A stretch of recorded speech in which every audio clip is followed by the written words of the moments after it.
वेदों तथा श्रीमद् भगवद गीता का प्रचार करने वाले हमारे चैनल सनातन धर्म ज्ञान गंगा में आप सभी का स्वागत है।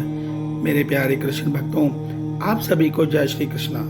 मेरे प्यारे कृष्ण भक्तों, आज के हमारे सनातन धर्म ज्ञान गंगा के वीडियो में हम श्रीमद् भगवद गीता से अध्याय 6 के श्लोक 37 को भगवान श्री कृष्ण जी की कृपा से सरल रूप में समझने का प्रयास करेंगे।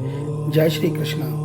मेरे प्यारे कृष्ण भक्तों, श्रीमद् भगवद गीता के अध्याय 6 के श्लोक 37 में अर्जुन भगवान श्री कृष्ण जी से चिंतित होकर प्रश्न कर रहे हैं। अर्जुन बोल रहे हैं, हे कृष्णा, जो योग में श्रद्धा रखने वाले हैं किंतु संयमी नहीं है, इस कारण जिनका मन अंत काल में योग से विचलित हो गया है, ऐसा साधक योग की सिद्धि को अर्थात भगवत साक्षात्कार को ना प्राप्त होकर किस गति को प्राप्त होता है। मेरे प्यारे कृष्ण भक्तों, आइए आज के इस श्लोक को हम भगवान श्री कृष्ण जी की कृपा से सरल रूप में समझते हैं। जय श्री कृष्णा।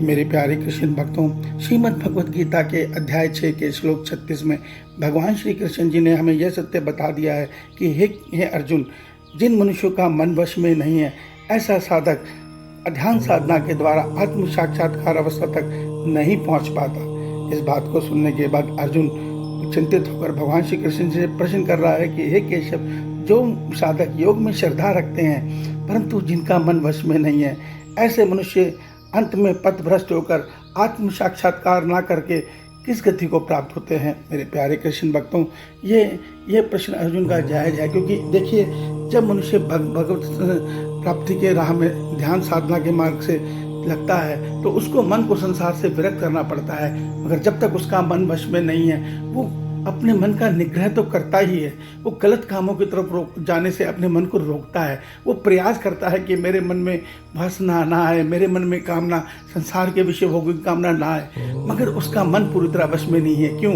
इसको इस उदाहरण से समझिए।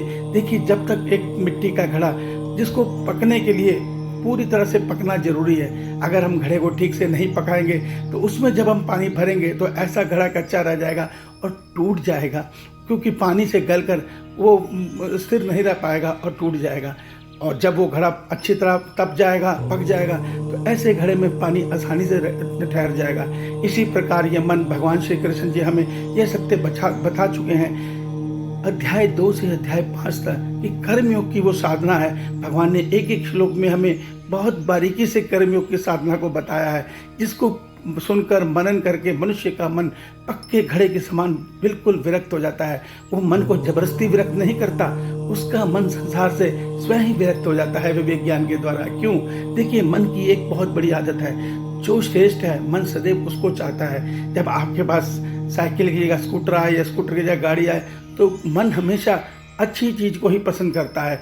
और जब मनुष्य को मन को ये विवेक ज्ञान आ जाता है कि इस संसार में परमात्मा से अधिक आनंदमय और परमात्मा से की प्राप्ति से अधिक आनंद में अन्य कोई वस्तु या कोई सुख नहीं है, तो मन स्वयं ही परमात्मा की तरफ भागता है। फिर मन को जबरदस्ती नहीं लगाना पड़ता, मन स्वयं परमात्मा की तरफ आकर्षित होता है। इस सत्य को समझिए, मगर उसके लिए हमें अपने मन को पक्का करने के लिए कर्मयोग की साधना के द्वारा अपने मन को पूरी तरह से पकाना पड़ेगा, अर्थात पक्का करना पड़ेगा। इस सत्य को समझिए। ईश्वर आप सबका कल्याण करें। आपका दिन शुभ हो। जय श्री कृष्ण।